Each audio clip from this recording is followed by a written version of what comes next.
안녕하세요. 서울미디어대학원 대학교의 권동입니다. 이번 시간에는 메타버스와 인공지능, 창조적 구현의 연결고리와 기술적 발전의 시너지라는 주제로 여러분들께 강의하도록 하겠습니다. 자, 여러분도 아시다시피 메타버스 세계가 빠르게 변화하고 있습니다. 이 변화의 속도를 한층 가속화시키는 것이 바로 생성형 인공지능의 발전인데요. 오늘은 이 생성형 인공지능 시대에서 메타버스가 가지는 주요 특징들을 자세히 들여다보고 앞으로 이 기술이 어떤 방향으로 나아갈지에 대해 같이 고민을 해보면 좋을 것 같습니다. 자, 지금 보시는 이미지는 메타버스를 구글에서 검색했을 때 나오는 결과물인데요.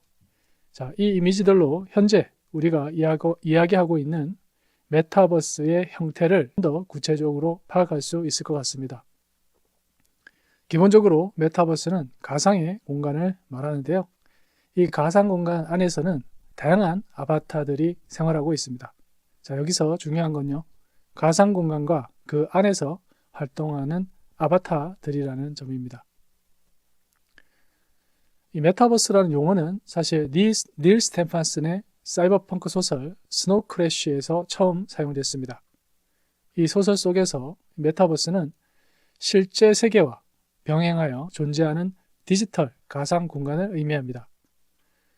사용자들은 자신의 아바타를 통해 이 가상 세계에 참여하고 다른 사용자들과 함께 상호작용하면서 다양한 활동을 할 수가 있는 거죠. 소설에서의 메타버스는 단순한 가상현실을 넘어서 복잡한 사회적, 경제적 상호작용이 이루어지는 새로운 형태의 현실로 그려집니다. 이 영상은요, 포트리스라고 하는 게임입니다. 메타버스 플랫폼으로도 알려져 있고요. 에픽 게임스라고 하는 회사에서 개발을 했습니다.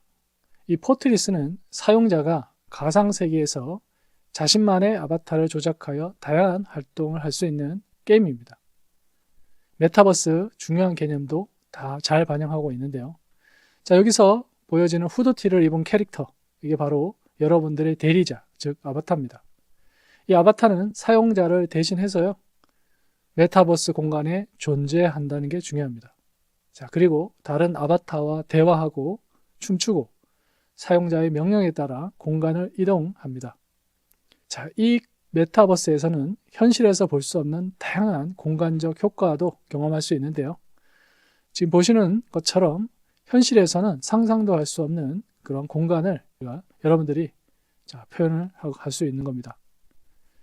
자, 지금 보시는 이 메타버스는요, 현실 세계의 유명한 가수 트래비스 스캇의 가상 공연을 위해서 만들어진 겁니다. 자, 트래비스 스캇의 이 공연이 코로나로 인해서 오프라인에서 공연할 수 없던 그 시절에 가상 공간에서 열린 것인데요. 이 메타버스 공연은 크게 유행했고 메타버스에서의 전시와 공연이 가능하다는 것을 사람들에게 일깨우는 중요한 이벤트 중에 하나였습니다. 이처럼 메타버스는 단순한 개념 게임이나 가상현실을 넘어서요, 실제와 가상이 융합된 이 새로운 형태의 문화와 소통의 장을 제공하고 있습니다. 자, 이 트래비스 스캇 아바타의 모습을 여러분들이 집중해서 보실 필요가 있습니다. 현실 세계의 가수, 그러니까 트래비스 스캇과 어떤 연관이 있을까? 그 부분을 집중해서 보실 필요가 있는데요. 자, 이 아바타는 트래비스 스캇의 외모, 스타일, 그리고 음악적 특징을 반영해서 만들어진 겁니다. 디자인이 된 거죠. 이 메타버스 내에서의 아바타는 실제 인물의 이미지를 기반으로 하면서도 가상 공간이라는 특성상 더욱 화려하고 과장된 모습으로 재해석돼서 만들 수가 있습니다. 예를 들어서 실제 트래비스 스캇의 공연에서 보여주는 에너지와 창의성은 아바타를 통해 가상 공간 내에서도 구현이 가능합니다. 이를 통해서 이 현실 세계의 팬들이죠.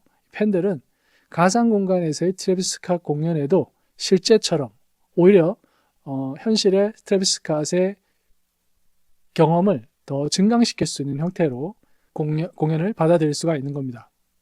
자, 이 아바타를 통해서 이 트래비스 스캇은 실제와 가상을 넘나드는 새로운 형태의 아티스트로서 자리매김을 할 수 있었고요. 자신의 영향력을 메타버스 공간으로도 넓힐 수 있는 기회가 됐었습니다. 그리고 기능적으로는요, 코로나 때문에 공연장에 실제 가지 못하는 팬들에게 공연을 즐길 수 있는 기회를 제공했고요. 이 아바타라고 하는 것은 단순히 대리자가 아니라 이 가수, 실제 가수와 팬들을 연결하는 새로운 차원의, 복잡한 차원의 소통 수단으로서 이제 기능을 한다라는 것을 여러분들이 이해를 하시면 좋을 것 같습니다. 이 트래비스 스캇을 모르시는 분들을 위해서요, 제가 구글에서 트래비스 스캇이라고 검색을 했습니다. 자, 지금 보시는 이미지들이 현실의 트래비스 스캇을 직접 촬영한 이미지들이고요.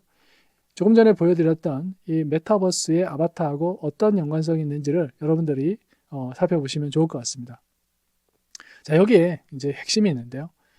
여러분들이 현실에서 여러분을 어떻게 표현할 수 있는지, 그리고 그 표현이 메타버스와 인공지능에 어떻게 연결되는지가 매우 중요한 부분입니다.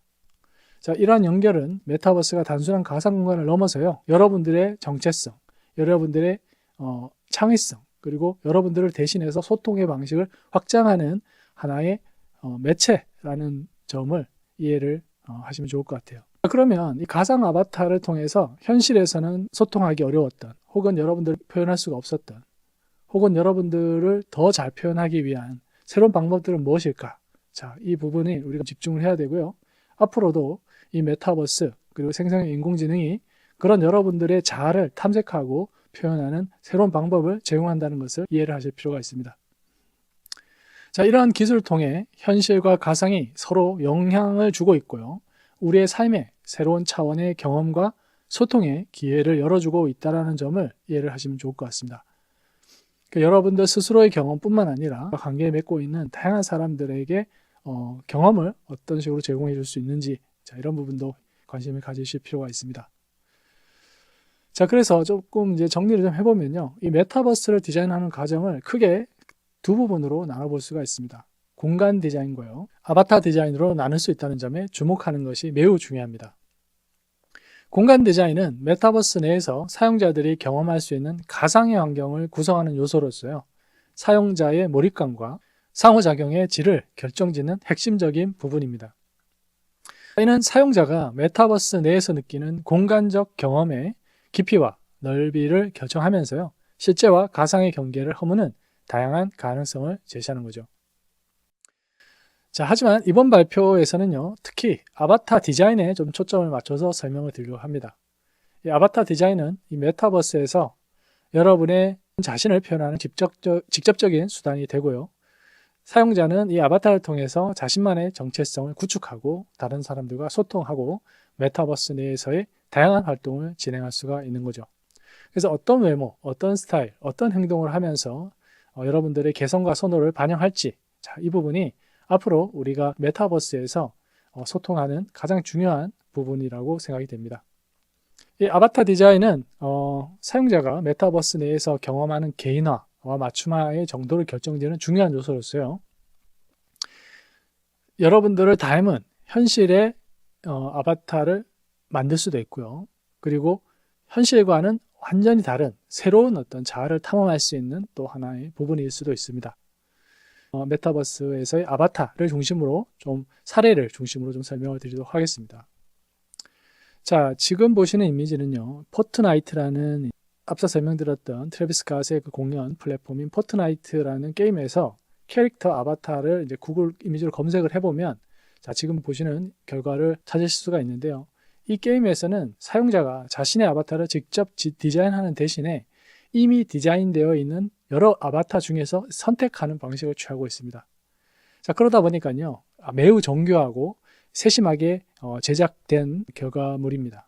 하지만 기존에 제공된 캐릭터 중에서 선택을 해야 되기 때문에 자신의 정체성이나 모습을 완전히 표현하는 데는 한계가 있습니다. 자, 지금 보시는 결과물은 이 마인크래프트라고 하는 플랫폼에서의 캐릭터 아바타인데요. 마인크래프트에서 캐릭터 아바타라고 이제 검색을 해보면, 자, 지금 보시는 결과물을 보실 수 있습니다. 자, 사실 이전에 포트나이트의 결과물과는 완전히 다르다고 할 수가 있는데요. 이 마인크래프트의 아바타는 극단적으로 단순하고 이 사각형 복셀이라고 하는 블록 기반의 유닛을 가지고 만들어져 있습니다. 그러다 보니까 이제 정교함은 많이 떨어지죠. 하지만 그 복셀이라고 하는 독특한 매력 감성을 가지고 있습니다. 그래서 이런 단순함 덕분에 사용자들은 자신만의 캐릭터를 더 특징적으로 쉽게 표현할 수 있다라고 우리가 얘기할 수가 있습니다.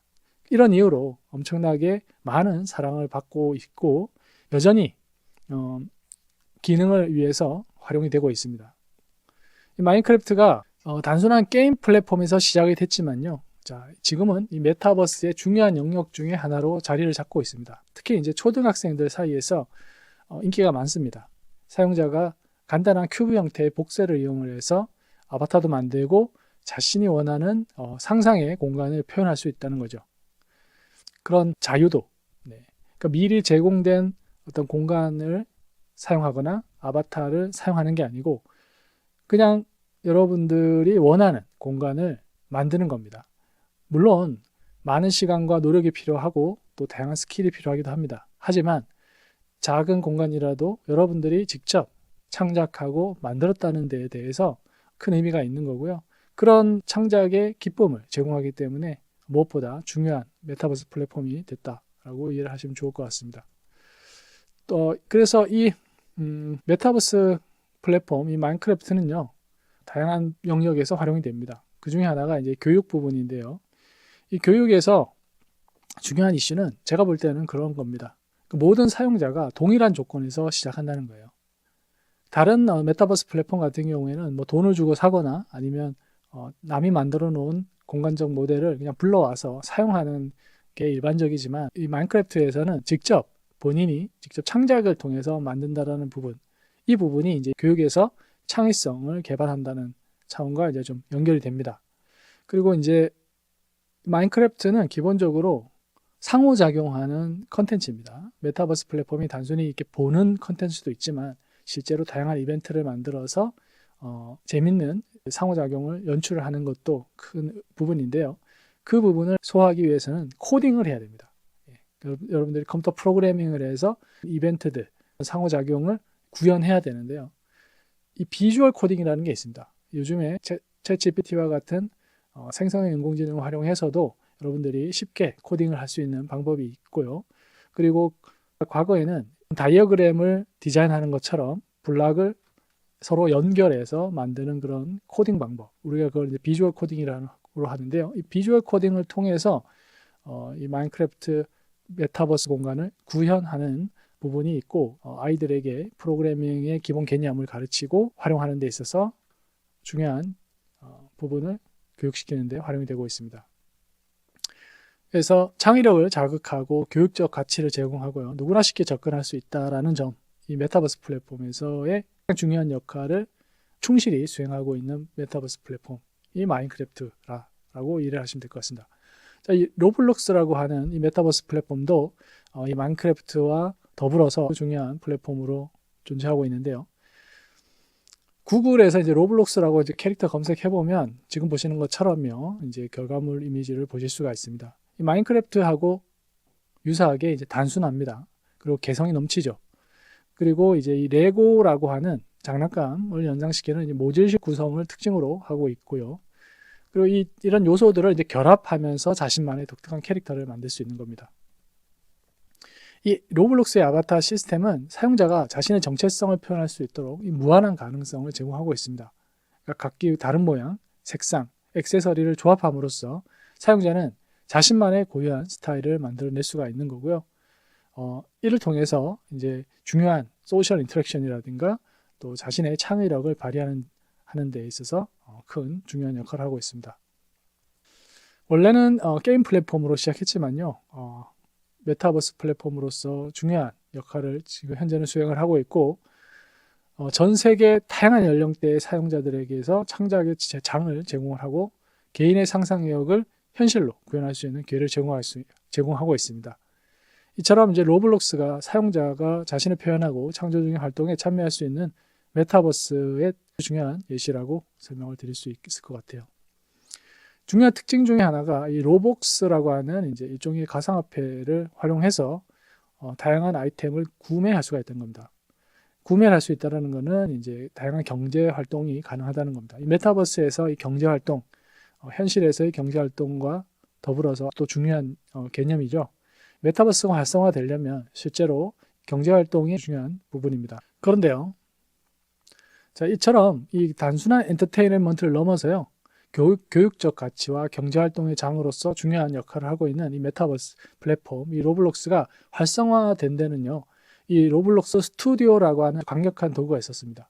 지금 보시는 이 소프트웨어인데요. 로블록스 스튜디오라고 하고 누구나 쉽게 일종의 자신만의 메타버스를 만들 수 있는 겁니다. 그래서 공간을 디자인하고요. 그 안에서 상호작용을 추가하고 풍부한 경험을 제공할 수 있도록 만들 수가 있는 겁니다. 과거에 네트워크 기반의 게임이나 공간을 만들려면 정말 시간이 많이 걸립니다.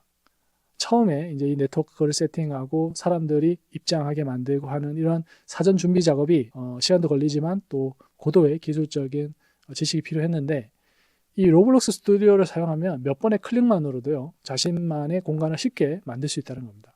아무것도 하지 않고 그냥 실행 누르고 거기서 제공해주고 있는 주소를 친구들한테 보내주고 그 주소를 통해서 친구들을 접속하게 하면 누구나 하나의 공간에서, 비록 이제 처음이기 때문에 비어 있겠죠. 하지만 그 공간을 누구나 다 쉽게 접속하고 함께 만들어가고 테스트해 볼 수 있는 어떤 토대를 제공해 준다라는 차원에서 보면 이 로블록스 스튜디오를 통해서 수많은 메타버스가 구현이 되고 있다는 중요한 요인이 되는 것 같습니다.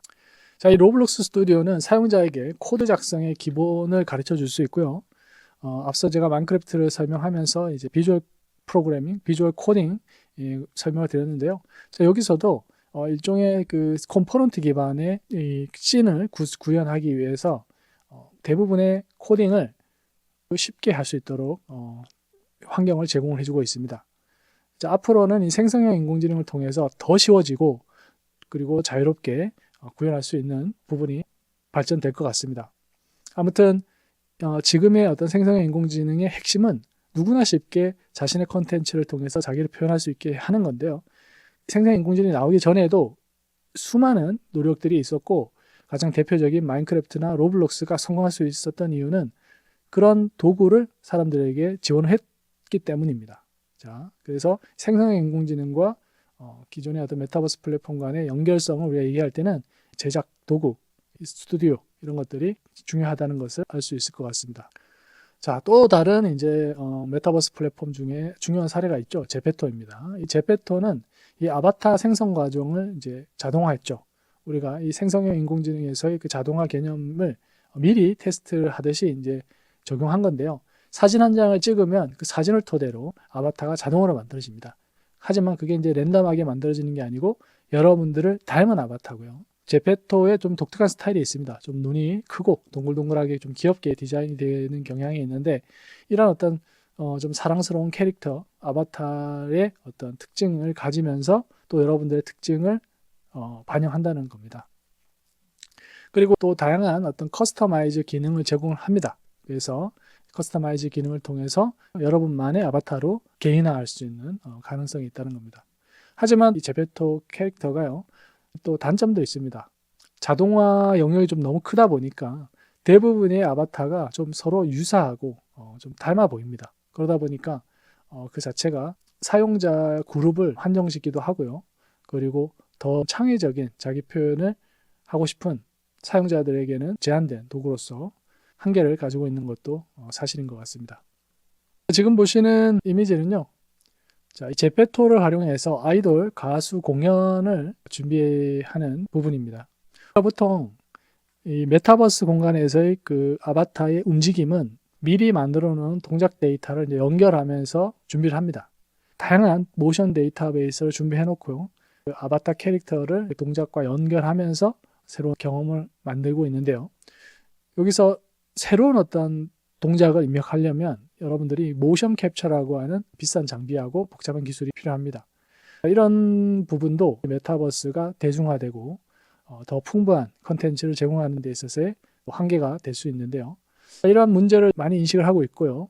요즘에 이제 생성형 인공지능을 활용한 단순화된 그 모션 캡처 장비들이 많이 출시가 되고 있습니다.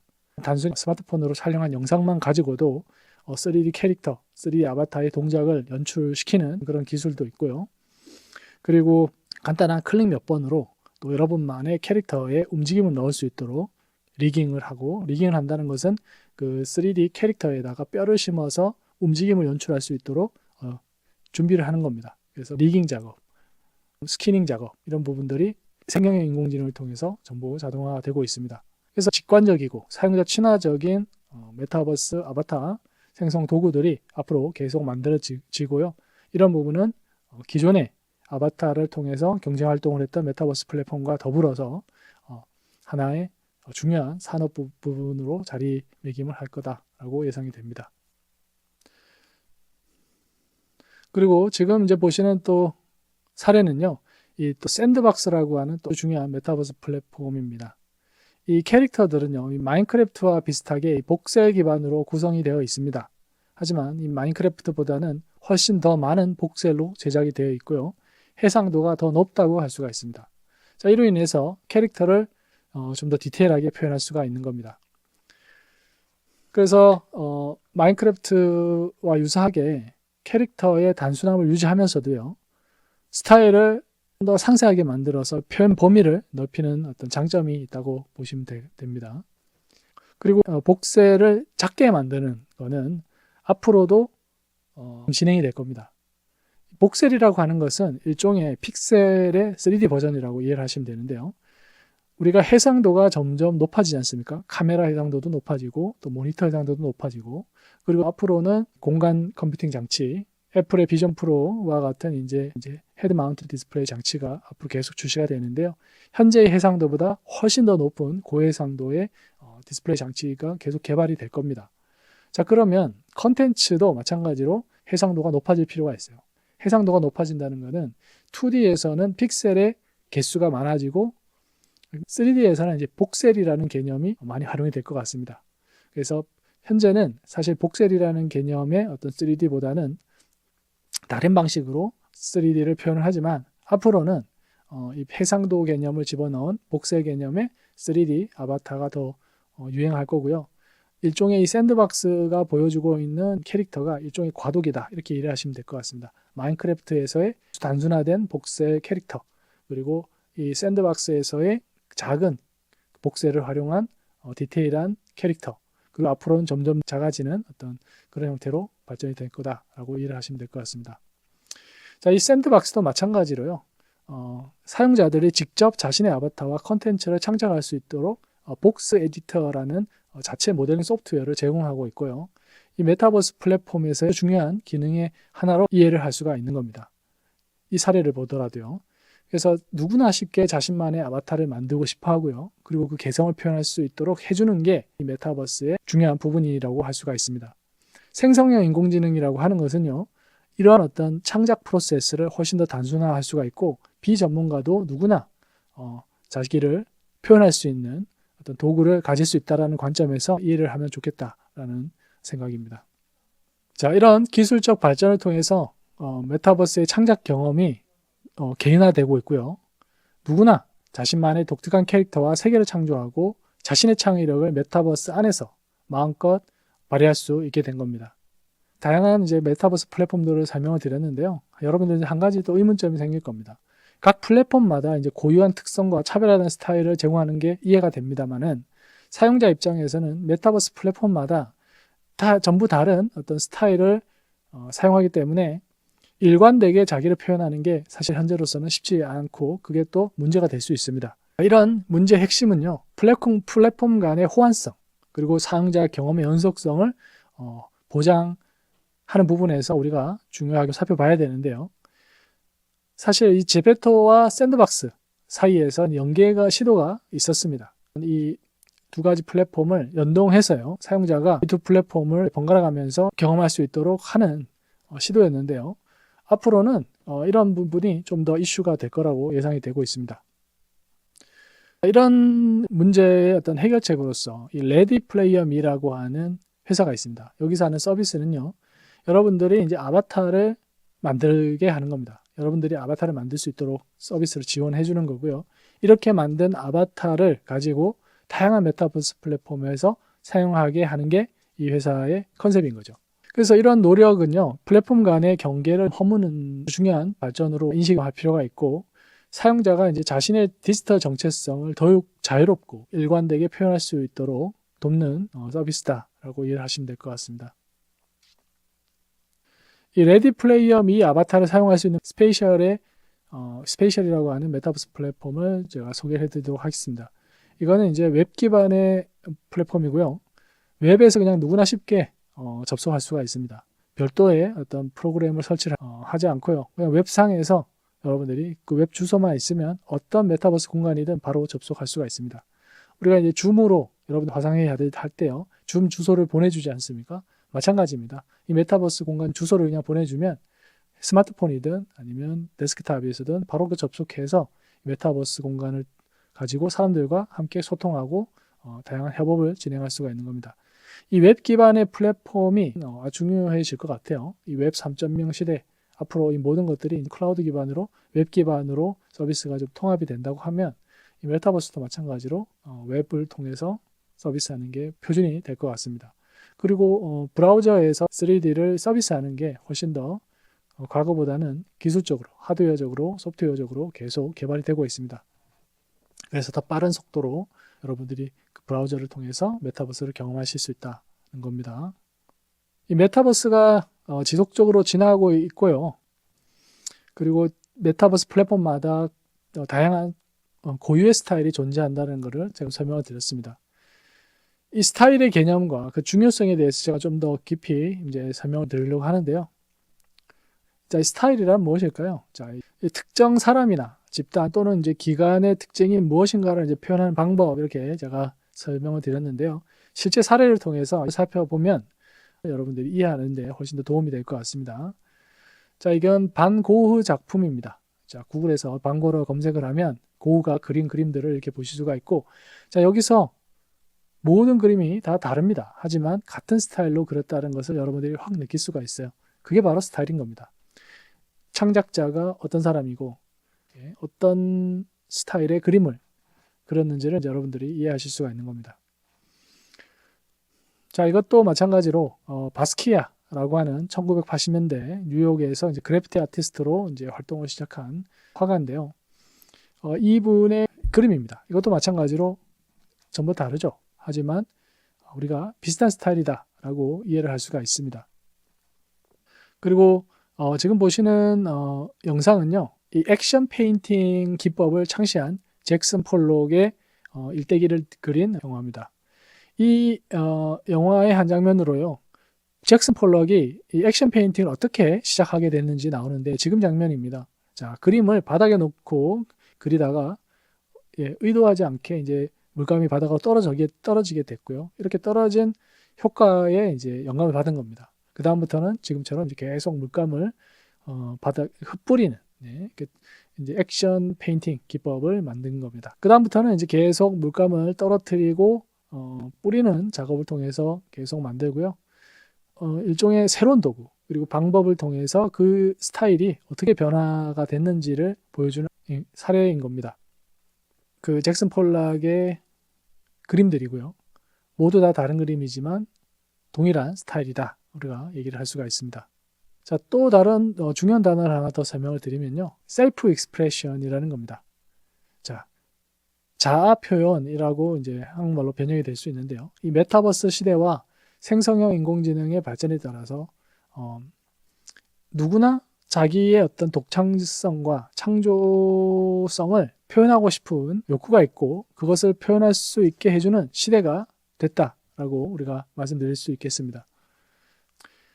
이런 셀프 익스프레션, 자아 표현과 도구의 관계를 우리가 이해할 필요가 있는데요. 이 아날로그 카메라가 좋은 예가 될 것 같습니다. 자, 이 아날로그 카메라를 쓸 때는요, 카메라도 비쌌고요. 함께 필요한 게 필름이었죠. 그리고 필름을 현상하고 인화하기 위해서 또 비용도 많이 들고요. 그러다 보니까 셔터를 누르는 순간이 상당히 고민이 많이 됐죠. 제한된 필름을 가지고 원하는 이미지를 생성해야 되는데 그러다 보니까 한 장 한 장 더 많은 의미와 가치를 부여를 했던 것 같습니다. 이 카메라로 찍는 그 행위는 단순한 기록이 아니고요. 자아 표현, 셀프 익스프레션의 한 방법이었다라고 우리가 이야기를 할 수가 있고, 이걸 통해서 자기가 느꼈던 감정, 그리고 자기가 소중하게 생각했던 그 아름다움을 포착하고 그거 사람들한테 보여주고 하는 자신의 경험을 표현하는 어떤 하나의 중요한 도구라고 할 수가 있습니다. 자, 이제 디지털 카메라가 나오고 스마트폰이 널리 보급이 되면서요. 자신을 표현하는 방법에도 이제 변화가 생겼죠. 그래서 좋은 점은 언제 어디서나 누구나 손쉽게 사진을 찍을 수 있다는 겁니다.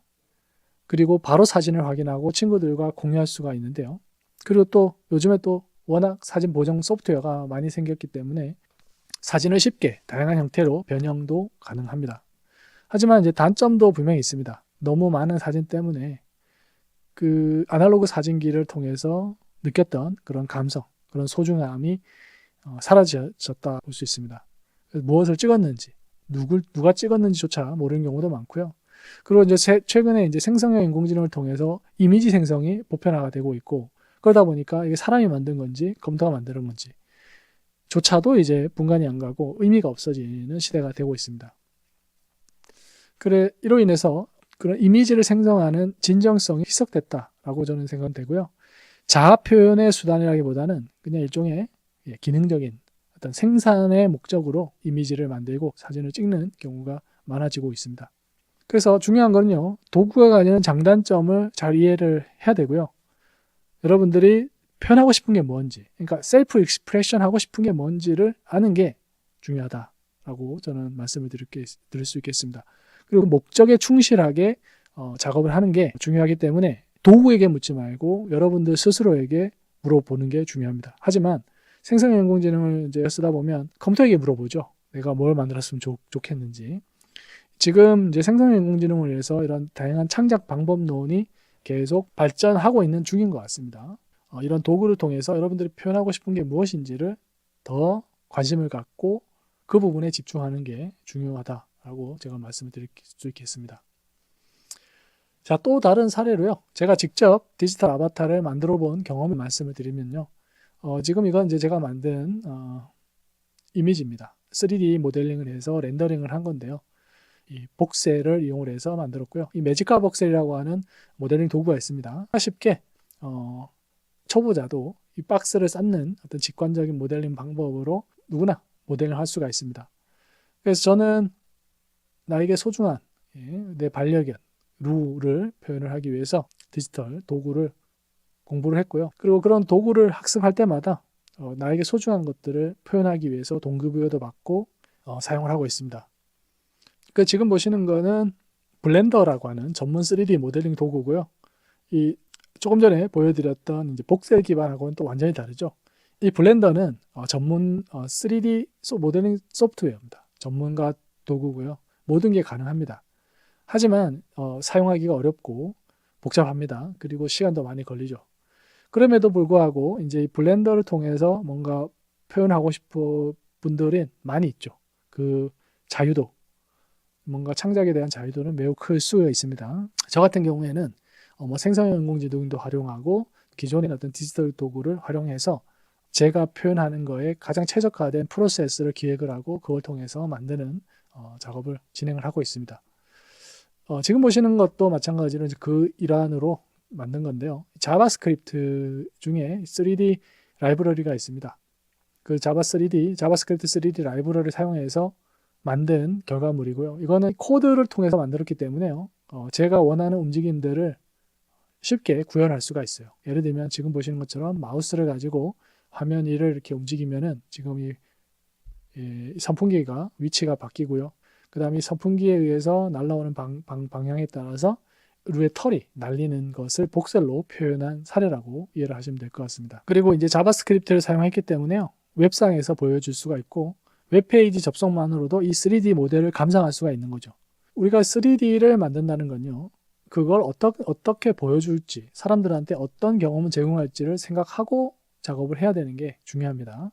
그래서 지금처럼 실시간으로 반응하는 3D 메타버스를 구현하기 위해서는 코딩을 하셔야 되고요. 그리고 단순히 그냥 바라보기만을 위한 고정된 3D 객체를 만들 때는 3D 모델링 툴을 쓰시면 되는 겁니다. 이제 다음 주제로 제가 이제 설명을 드릴 건데요. 이 뉴미디어, 자, 이 뉴미디어라고 하는 것은 이제 새로운 매체죠. 자, 생성형 인공지능도 일종의 뉴미디어의 한 부분이라고 할 수가 있고요. 메타버스도 일종의 뉴미디어입니다. 그래서 이런 뉴미디어가 계속 진화하고 있는 거고요. 지금도 여러분들이 아시다시피 계속 메타버스와 생성형 인공지능은 계속 진화하고 있는 겁니다. 그래서 지금부터는 이 생성형 인공지능에 대한 기본적인 개념을 여러분들에게 설명을 드리고 메타버스하고 어떻게 연결되는지를 제가 말씀을 좀 드리도록 하겠습니다. 자, 챗GPT, 누구나 아시죠? 이거는 이제 생성형 인공지능 중에서 라지 랭귀지 모델, 언어 모델입니다. 텍스트를 입력을 하면 텍스트로서 결과물을 주고요. 이 텍스트는 뭐 보고서, 글, 논문, 시 이런 텍스트 글이 될 수도 있지만 코딩의 도구도 될 수 있는 겁니다. 코드가 문자로 컴퓨터가 이해할 수 있는 언어를 표현하는 거지 않습니까?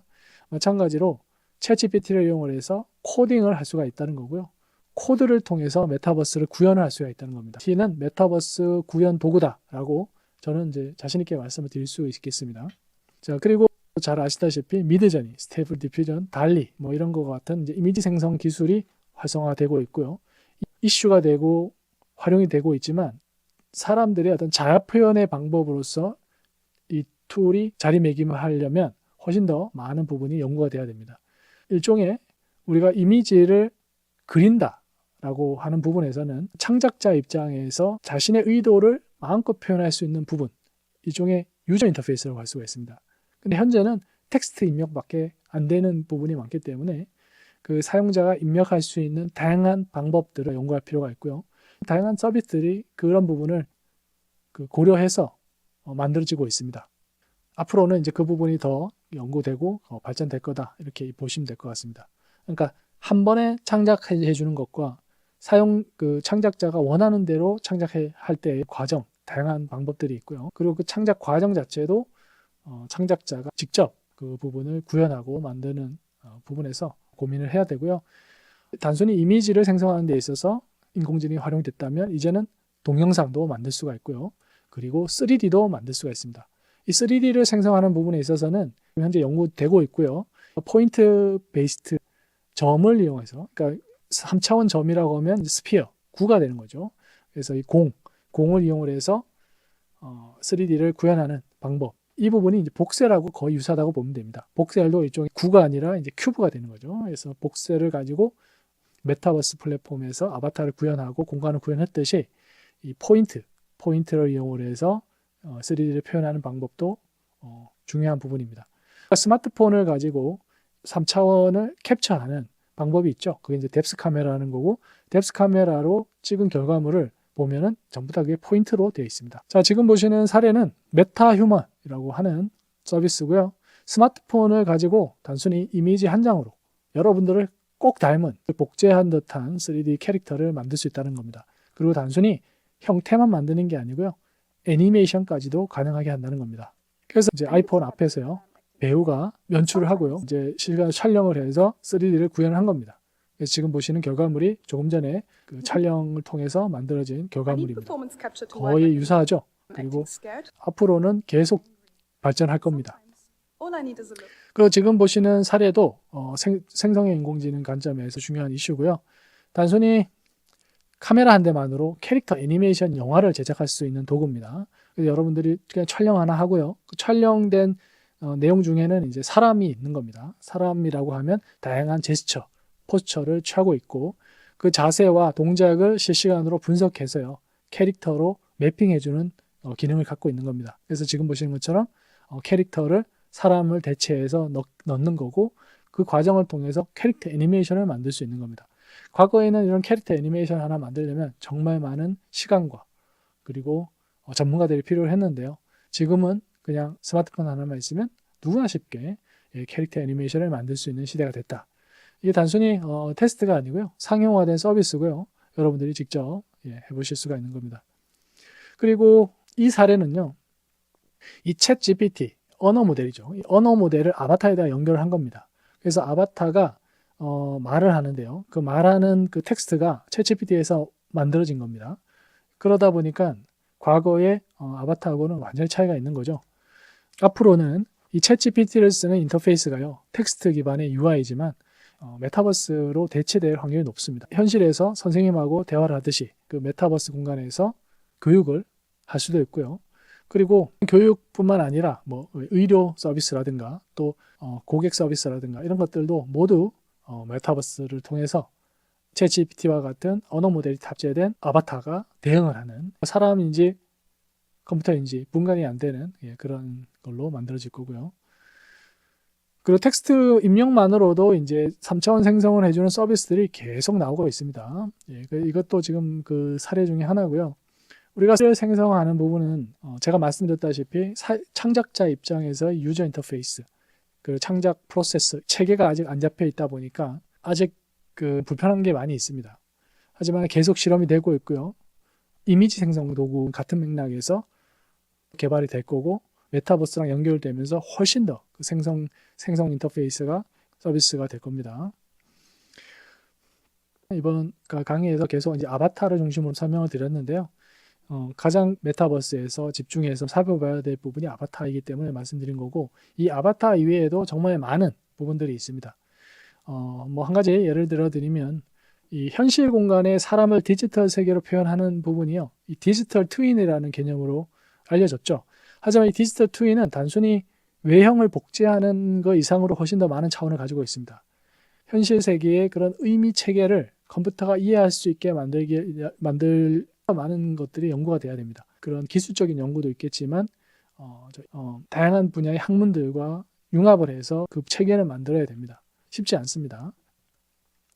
이 마크 주커버그가 이제 메타 회사를 설립하면서 이제 강조를 했죠. 이 메타버스를 진정으로 이해하는 가장 좋은 방법은 직접 경험하는 것이라고 했는데요. 이 메타버스의 가능성과 잠재력에 대해 제가 말씀을 드렸지만 이걸 직접 경험해보지 못한 사람들이 대부분입니다. 저도 노력을 하지만 많은 부분을 경험을 많이 못 해봤죠.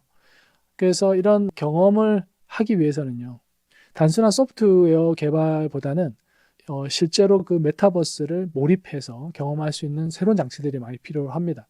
그래서 이 애플의 비전 프로가 출시가 그런 측면에서 의미가 있고요. 또 새로운 HMD, 헤드 마운트 디스플레이도 계속 출시가 될 거고, 스마트 글래스 이런 것들도 계속 출시가 될 겁니다. 그래서 경험을 통해서 이 메타버스가 발전이 돼야 된다. 그리고 그 경험 없이 연구되는 거는 사실 돈 목적이 많습니다. 떴다 방식으로 그냥 이런 재밌다 하고 이제 그냥 사라지는 게 많고요. 정말 사람들에게 의미 있게 서비스가 되고 그걸 통해서 도움을 주고 사회적 문제를 해결하고 하는 부분에서 기술을 살펴봐야 되고요. 그걸 하기 위해서는 많은 연구가 필요합니다. 자, 그래서 정리를 하면서 이 강의를 마무리를 하려고 하는데요. 자, 우리가 지금까지는요, 주로 컨텐츠를 감상하는데 이제 컴퓨터를 사용해 왔습니다. 그래서 이 다이어그램이 이제 그걸 보여주는데요. O가 이제 오브젝트죠. 객체를 보고요. 그 눈, S, 센싱을 합니다. 감지를 하고, 그게 우리에게 이제 experience, E, 경험과 I, intelligence, 어떤 지능을 통해서 최종적으로 인식이 되는 겁니다. P, perception이 되는 건데요. 저는 이제 이 어떤 일방적인 그냥 감상 프로세스가 이제는 창작 프로세스로 좀 바뀌어야 된다고 봅니다. 당연히 이제 두 개가 쌍으로 존재해야 되는데요. 이제는 좀 더 창작 프로세스에 우리가 집중을 해야 될 것 같고요. 그래서 이 expectation, 뭔가 기대감, 그리고 I, imagination, 상상, 그리고 그거를 실제로 상작할 수 있게 하는 동기부여를 제공하는 패션, 열정이 있어야 된다. P를 저는 그런 식으로 좀 대체를 해봤습니다. 그렇게 해서 누구나 자기가 원하는 결과물, 이제 저는 여기서 꽃으로 표현을 했는데요. AI를 활용해서 작업을 할 수가 있다. AI는 이제 이런 데 활용이 돼야 되는 거고, 생성형 인공지능이 그런 관점에서 유용한 기술이고 더 발전될 수 있도록 지켜봐야 될 것 같습니다. 현실 공간과 이 가상 공간 사이의 상호작용을 가능하게 하는 게 이제 입력 장치, 디스플레이 장치라고 제가 말씀드렸고요. 이런 것들이 계속 개발이 될 겁니다. 그리고 더욱 현실감 있고 더욱 몰입감 있게 만들 거고요. 하지만 이런 기술적 진보는 사실 우리가 하는 게 아니라 글로벌 기업들이 엄청난 자본을 가지고 이제 투자를 해서 만드는 부분이고요. 우리가 집중해야 될 부분은 우리 자신입니다. 우리 자신을 어떻게 표현하고 어떻게 내가 이 메타버스 세계에 존재할 것인가에 대해서 스스로 연구를 해야 된다는 거죠. 다른 사람의 존재를 대신 만들어줄 수도 있겠죠. 하지만 그거는 큰 의미가 없습니다. 이제는요, 각자가 자신의 존재를 만들어서 서로 연대하고요. 그리고 자신의 그 아이덴티티를 가지고 교류를 해야 됩니다. 그렇게 만들어진 풍부하고 다채로운 디지털 문화, 그게 바로 우리가 만들어야 될 메타버스다라고 생각이 됩니다. 그런데 이제 제가 우려하는 부분이 뭐냐면요. 여태까지 뭔가 사람들이 만들어 놓은 결과물을 비교하고 그리고 등급을 매기는 경향이 많이 있었습니다. 교육도 마찬가지죠. 근데 저는 이런 줄 세우고 등급 매기고 하는 이런 것들이 개개인의 어떤 창의성과 개성을 억제하는 결과를 낳는다고 생각이 됩니다. 이 메타버스 시대조차도 그런 행위들이 계속 벌어지고 있습니다. 메타버스에서는 개성과 창의력이 더욱 중요한 자산이 되기 때문에 여러분만의 방식으로 자신을 표현할 수 있도록 그 환경을 조성을 해야 됩니다. 그리고 우리 아이들에게도 그런 환경을 만들어줘야 되는 거죠. 그래서 서로 다른 것을 인정하고요. 존중해주는 문화가 만들어질 수 있는 거죠. 궁극적으로는. 그래서 우리 각자는요. 이 산의 들꽃처럼 자유롭고 독특한 존재가 되어야 됩니다. 정원에 화려한 꽃이 되기 위해서 경쟁하는 게 아니고요. 자기 자신이 의미 있는 존재가 되는 거죠. 인공지능이 제공하는 무한한 가능성은 우리 모두에게 자신만의 꽃을 만드는 기회를 충분히 제공을 해줄 수 있다고 봅니다. 그래서 이런 새로운 도구를 배우고요. 새로운 표현 방식을 찾아보고 각자의 창조성을 확장하고 깊이 있게 표현할 수 있는 길을 찾아야 됩니다. 그래서 이 과정에서 인간의 창조성과 개성을 활용을 해야 됩니다. 그래서 여러분만의 꽃을 만들어서 세상에 보여주시고요. 다른 사람과 비슷한 꽃이면 그 비슷한 것 자체만으로도 의미가 있는 거고요. 세상에 한 번도 본 적 없는, 누구도 본 적이 없는 새로운 꽃이 탄생을 한다고 하면 또 그 자체만으로도 의미가 있는 겁니다. 이런 게 바로 우리가 추구해야 할 창조적이고 다양성을 존중하는 문화의 진정한 의미가 아닐까 생각이 됩니다. 자, 이것으로 오늘 강의를 마치도록 하겠습니다. 감사합니다.